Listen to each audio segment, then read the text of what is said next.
Hi, everybody. If you are viewing this, then it is Thursday, May 22nd. And it's not a live stream because Amy and I and Kid A are out of state right now. But an important day looms on the immediate horizon, and that day is Sunday, May 25th, which is the 5th anniversary of the murder of George Floyd.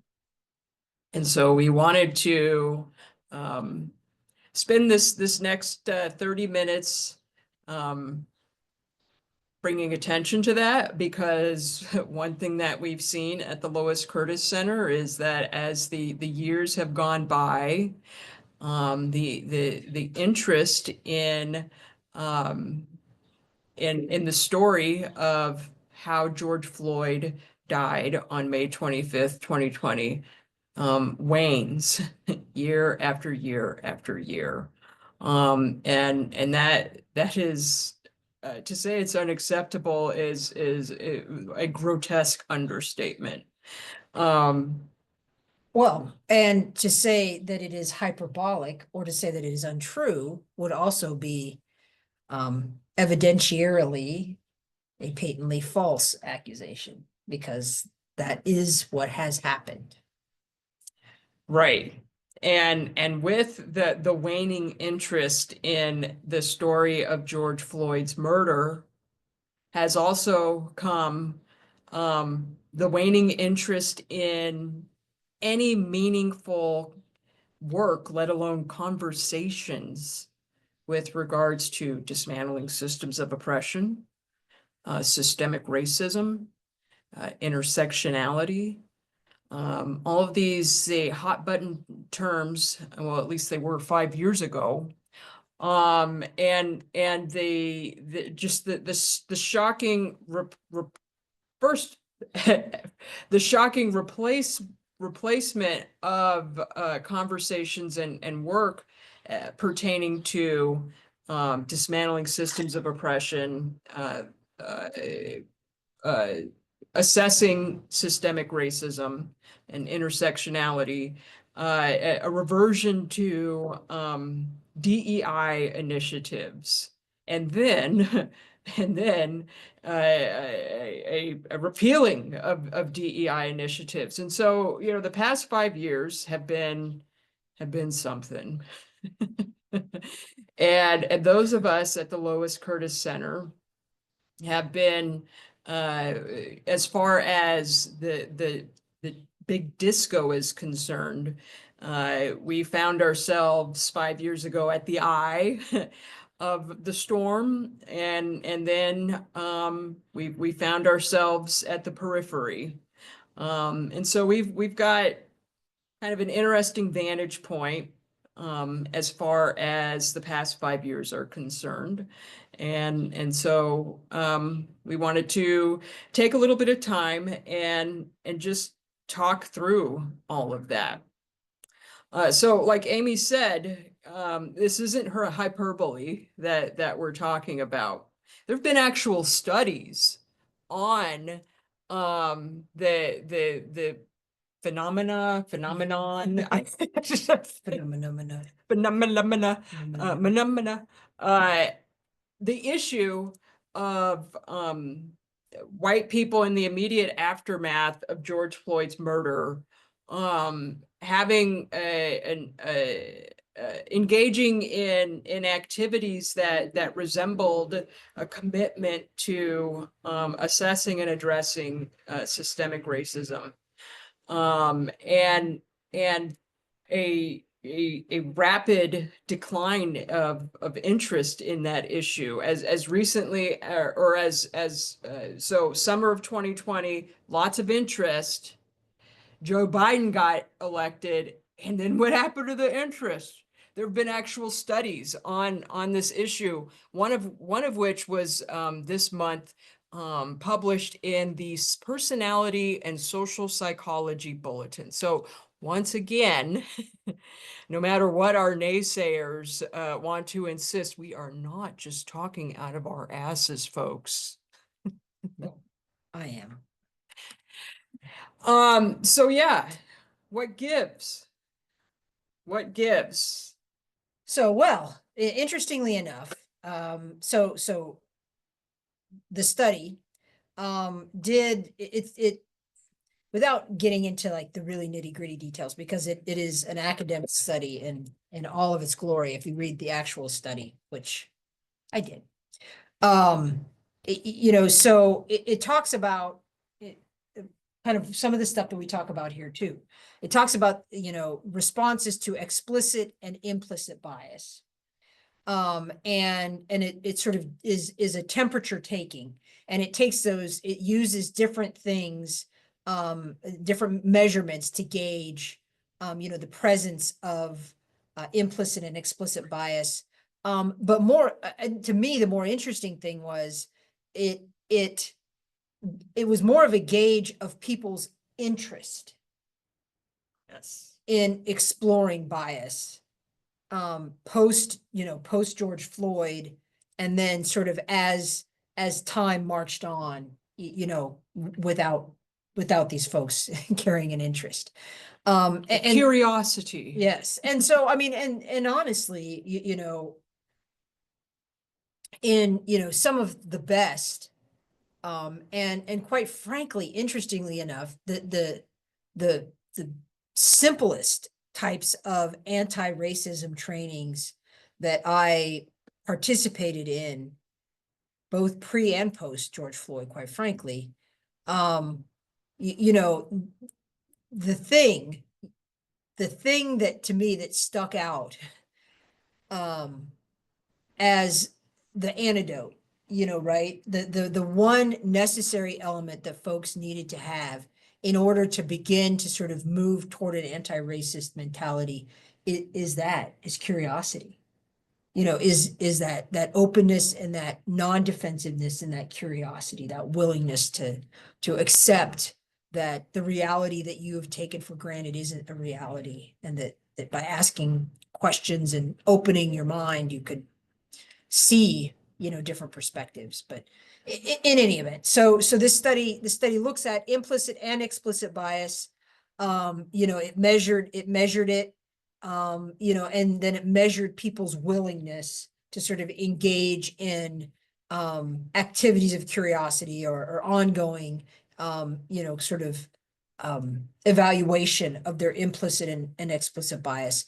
And so what it found is immediately following, George Floyd, and actually, and then they also did split it up, by sort of political milieu as well. So they looked at, folks in, and correlated, that places where, for example, Confederate statues are prominently displayed, there is actually, as a measure of, you know, um, racially motivated arrests or stops. I mean, there is a correlation between these two, and so when people want to hang a Confederate flag, because, that's their history, or that's their culture, or where they come from, I think they may actually be telling on themselves, because the rest of us are like, well, that's not actually a culture, that's not a thing, and they're like, oh yeah, they insist it is. Well, you know what, they might actually be right. It turns out. And so anyhow, so notwithstanding sort of all of those stratifications, all those things that happen in the study, TLDR, what they found was that, in places, communities, that were, sort of most, I guess, aligned, with Black folks with progressive values, that immediately following, George Floyd's murder, there was a very high interest in, um, in addressing or in discussing both implicit and explicit bias. And but across time, in the 5 years since, so it literally was like this, bar graph. George Floyd gets murdered, and BLM, they actually correlate it to the BLM led uprisings. And so then you've got here's interest in implicit and explicit bias, investigation, boom, it goes up right after George Floyd. And then it doesn't like gradually go down. It like, boom, you know, again, probably correlating in large part to November of that year. And then it's bubbled. There's never been a bump back up. And there never will And be. yes, um, and that is particularly true. That trajectory is particularly true with respect to any discussions around implicit bias. It's much less dramatic with respect to, explicit bias. So good news, you can sleep tight. There won't be a cross burning in your front yard. However, you might be, profiled when you leave the grocery store as somebody who's shoplifted and beaten with a billy club or something. So Yeah. Yeah. So the study acknowledged what I think so many of us who are members of the Black community, including myself, um, felt that in the days after, in the aftermath of George Floyd's murder, when everybody and their cousin was issuing a statement of solidarity, there was a palpable drop in implicit and explicit bias against Black people in this country. The study records that and acknowledges that.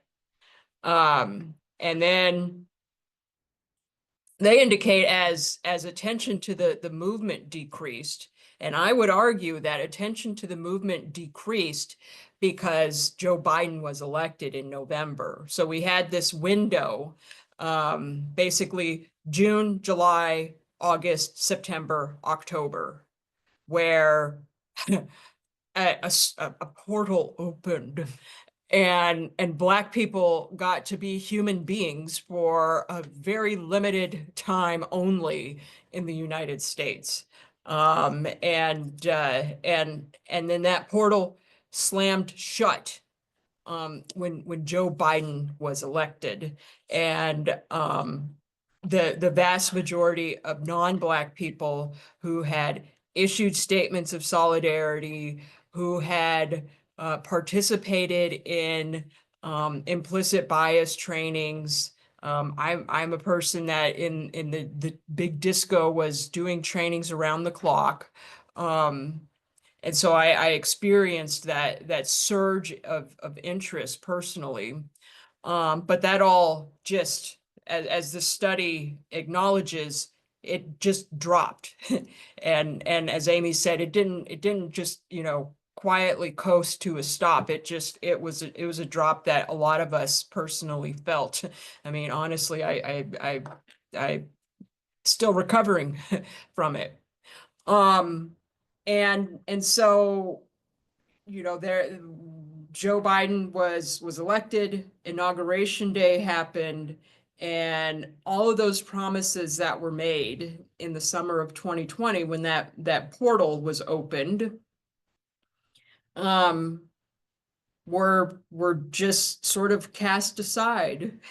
And what we saw was honestly, it felt like a bait and switch. And we're not going to dismantle the system. We're going to go back to working to make the oppressive system more diverse, equitable, and inclusive. And then I know we probably sound like a broken record for those of you that tune into our content on a regular basis, but the Biden years um, was a series of 4 years where Black folks were decentered from DEI. And as far as Big Disco is concerned, what we saw, instead of Big Disco acknowledging the systemic racism that is at the core of the disability services sector in this country, an over $200 billion a year industry with regards to LTSS and HCBS, was placing an emphasis on, instead of that, on ensuring that DEI was inclusive of people with disabilities, i.e. white people with disabilities, up to and including having an A tacked onto DEI, which is where we left DEI at the end of the Biden administration. And then Trump had his second inauguration and got to work, toot sweet, swinging a wrecking ball at DEIA, and what we saw and what we are seeing as far as Big Disco is concerned was a quiet attempt to remove the A. Because disability is a, quote, non-controversial identity when you're white. George Floyd had a disability, had a variety of them, by the way. And so, not only has George Floyd been left behind in the dust, the Black community has been left behind in the dust. And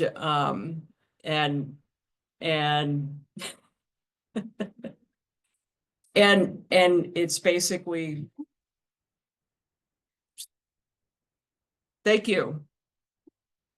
He's bad. Stay woke. And so, the blacklash is what I like to call it, is real, and it continues. Every year since May 25th, 2020, when we approach the anniversary of George Floyd's murder, watching, observing, experiencing the increasingly awkward silence from people and organizations that 5 years ago, promised Black folks the moon, has been and continues to be shocking. Yeah, I mean, it's worth noting that, the George Floyd, the bounce didn't even last long enough to pass the George Floyd and Policing Act. Yeah, and it didn't even last a half a congressional cycle. Not even, by the end of 2021, it was over with. I guess sorry. Yeah. I just mansplained what Amy just said. But that's captured in this study. Well, it's not actually, because the authors of the study, they indicate that that perhaps the commitments and the interest that surged in the aftermath of George Floyd's murder were short-lived, because the Black Lives Matter protests, and those similar type efforts that occurred in the summer of 2020 should have been that there should have been companion policy and legislative changes. Okay, so George Floyd Justice and Policing Act, I think would qualify as that, and that was an abysmal failure. And Democrats were in control of the House, the Senate, and of course the White House, and couldn't get that going. And I mean, that is probably one of the deadest bills in the history of federal legislation. Like, I mean, we'll never see that rise again. And it was insufficient in its scope in the first place. It was, and we have content on the specifics of that bill for anybody that wants to take a trip through down memory lane as far as that dead ass bill is concerned. But even when that bill was presented, that bill was, I mean, it was laughably insufficient. I think that's fair. Yeah. And And it was, with Democrats in control of everything except for the Supreme Court, it was an abysmal failure. And So another interesting thing from the study is that they talk about, they talk about sort of the aspects of implicit bias.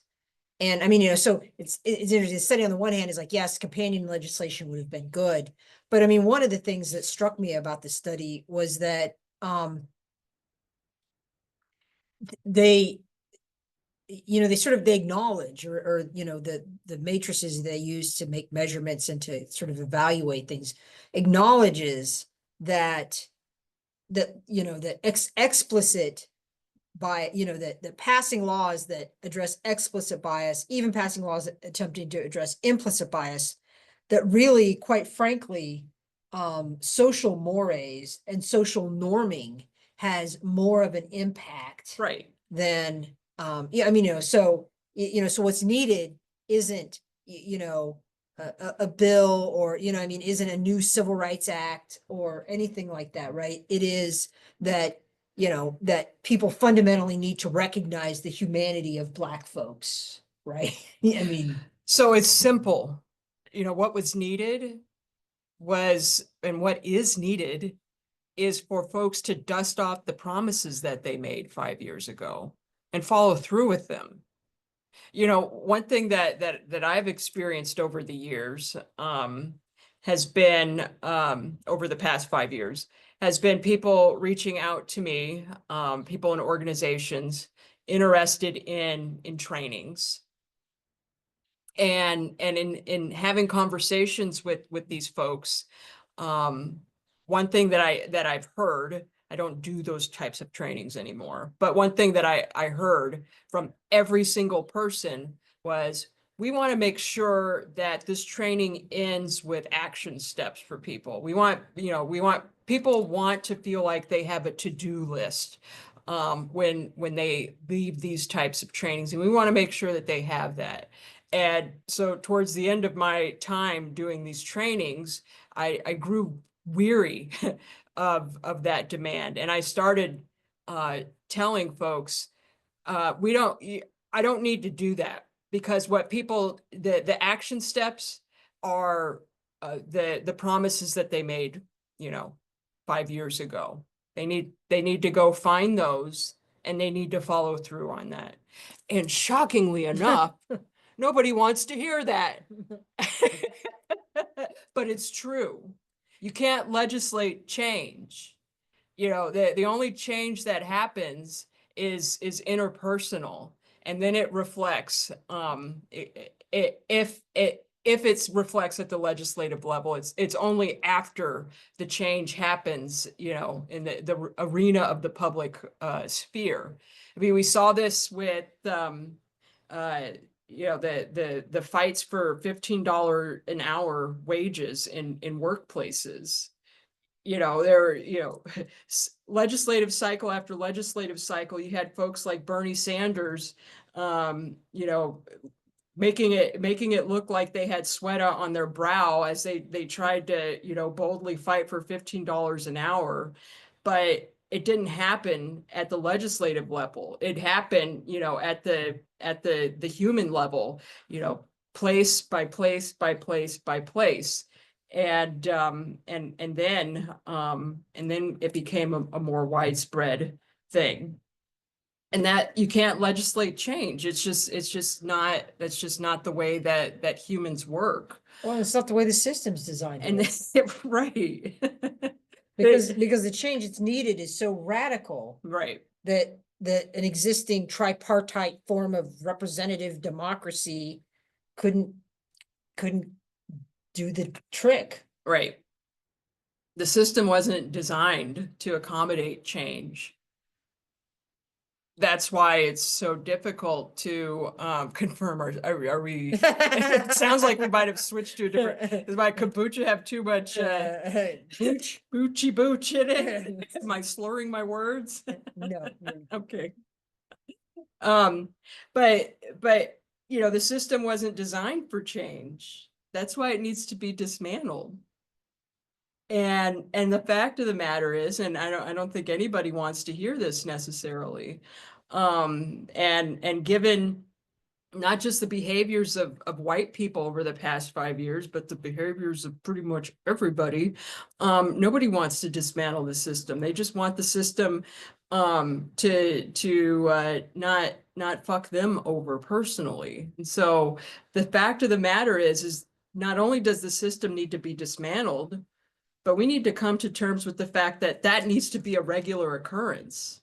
It's not just, oh, the system is outdated. We need to dismantle it, and then it will all live happily ever after.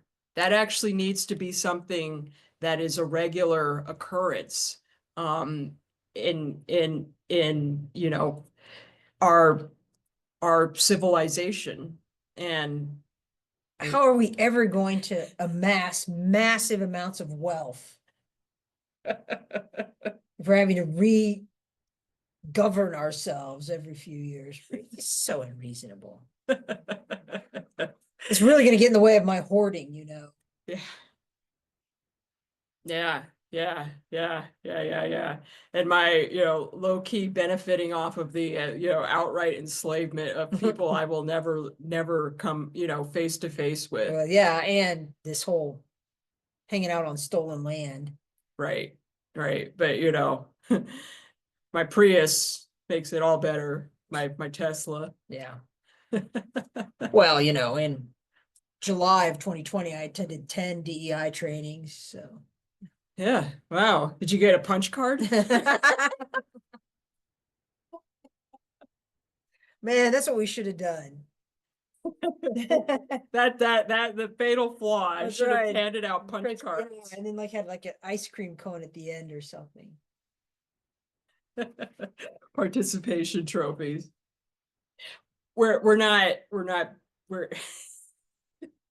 we take this issue so seriously. Do not take our moment of glibness to mean that we don't care about this issue. It is the most important issue. It's the issue that created the Lois Curtis Center. But I mean, you have to laugh to keep from crying. And those of us at the Lois Curtis Center, I think I could say this with a high degree of confidence. You and I specifically, as far as the disability world is concerned, we are the only folks that have held true to the I guess the pipe dream that we were all dreaming 5 years ago, and fully committed to it, and have come hell or high water, and there's been a whole lot of hell over the past 5 years.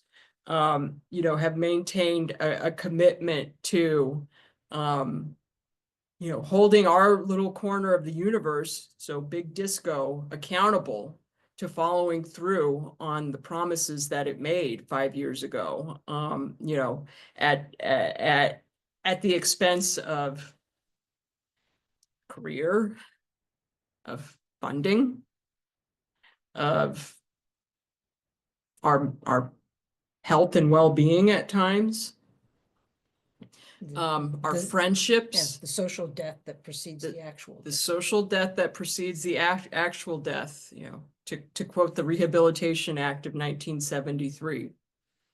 We, over the past 5 years, have experienced blackmail,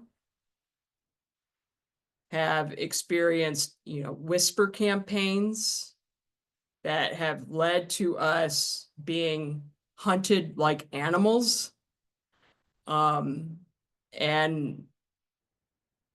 the loneliness and the alienation, and the outright violence, and listening to Maggie Shreve scream at you on the phone, while our daughter listened to Maggie Shreve screaming at me, having members of the old guard of the disco, engage in all kinds of, actions behind our back that have led to just horror after horror after horror over the past 5 years. And in spite of all of that, because of all of that, because all of that has all that it has done is solidify for us, what we suspected prior to George Floyd's murder. The fact being that diversity, equity, and inclusion of an oppressive system is not where it's at. It needs to be dismantled, and that the thought of that feels like, apparently it feels like death to a lot of people. And we have watched people who this system, would gladly grind into a fine powder, be given, the smallest jar of buttons and turn around and become some of the staunchest defenders of the system over the past 5 years. Up to and including joining their white colleagues and engaging in just the most atrocious behavior, um, uh, with regards to, Amy and myself.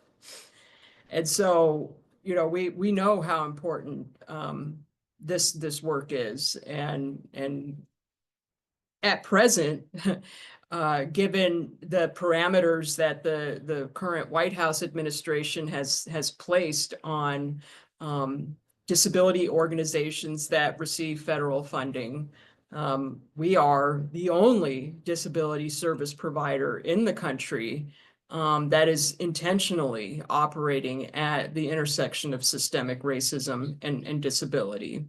And so we might not have friends. We might not be going to galas and getting, meaningless awards. And, I might go days without getting an email in my inbox because nobody's interested in this work. That doesn't mean that the work isn't necessary. It's the most necessary work out there. Well, I mean, and with respect, because here's the reality. So if you look at that study, look at that interest, that went up, there isn't, when that came back down, there wasn't a correction, right? It didn't come down just a little. It basically reverted to the status quo. George Floyd, his children, his family's lives, they never returned to normal.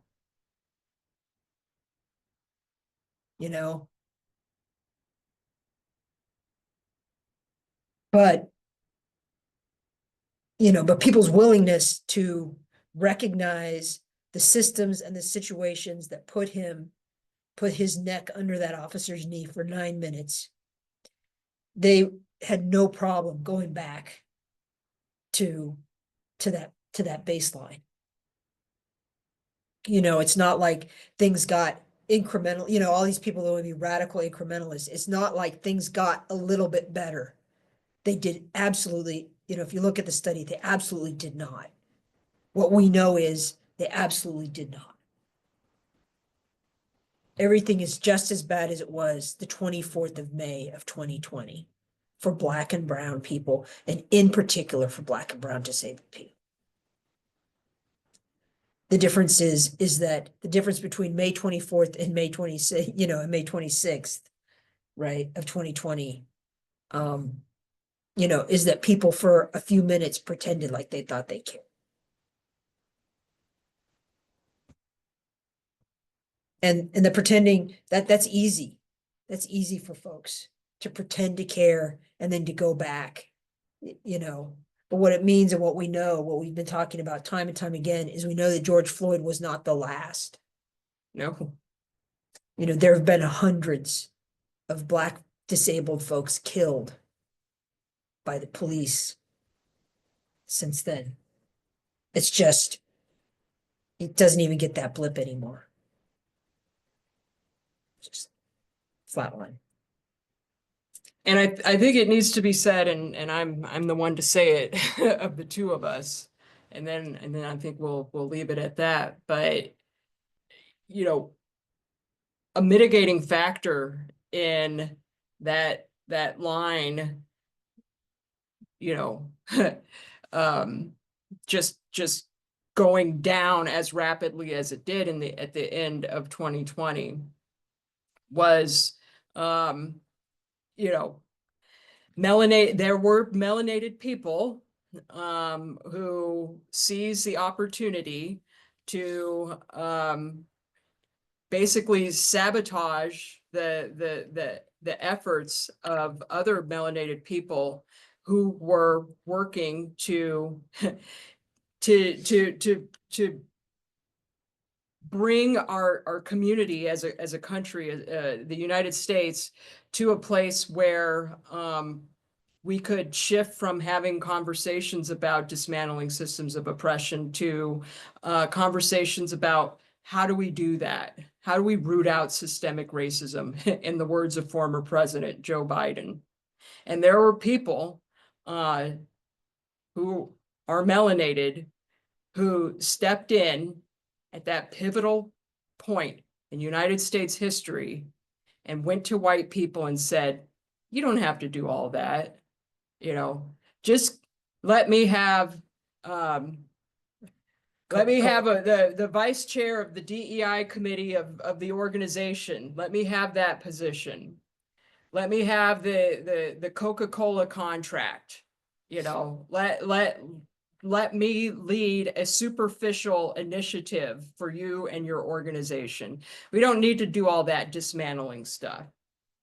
And white people jumped at that opportunity.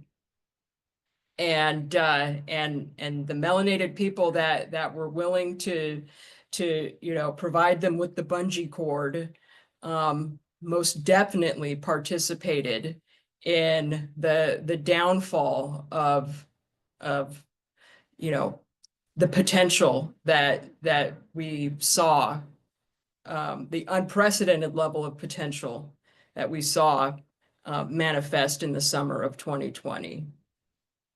It wasn't white people that blackmailed me in the summer of 2021.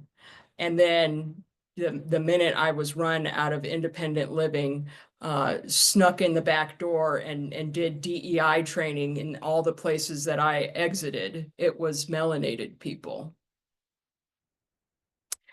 It be your own. And so, you know, there will never be another George Floyd. You know, I think that needs to be said. I think that, you know, the murder of George Floyd was so potentially destabilizing to the status quo, that the keepers of the status quo, you know, although they were very temporarily displaced as far as, you know, maintaining the status quo is concerned in the summer of 2020, got very good very quickly at figuring out what they need to do to ensure that there would never be another George Floyd in the United States ever again. Not that there will never be another officer-involved murder of a melanated person, because that has happened hundreds of times since George Floyd, but that it would not lead to what it led to in the summer of 2020. And all of this focus on DEI during the Biden years was an integral part of that. And that needs to be said, because I'm getting a little bit tired of hearing from folks, melanated and otherwise, you know, about how wonderful DEI is. DEI is not enough. It's never been enough. It never will be enough. And I refuse to sit around and act like it is the salve for the unseen wounds. It is not. And so, you know, we will continue to bang that drum at the Lois Curtis Center, and remind everybody within Big Disco and outside of it that another world is not only possible, it's inevitable. And when that world comes into being, the historical synopsis of what has happened over the past 5 years, I think will reflect a record that will be very embarrassing for a lot of people in big disco, for whatever that's worth. Anyhow, we honor the memory of George Floyd, and we honor the memory of the hundreds of people who've been murdered by police prior to George Floyd and afterwards. And you know, our hearts break at the inevitable news of the latest person that has been murdered by police. It doesn't have to be this way. Anyhow, have a productive Memorial Day weekend.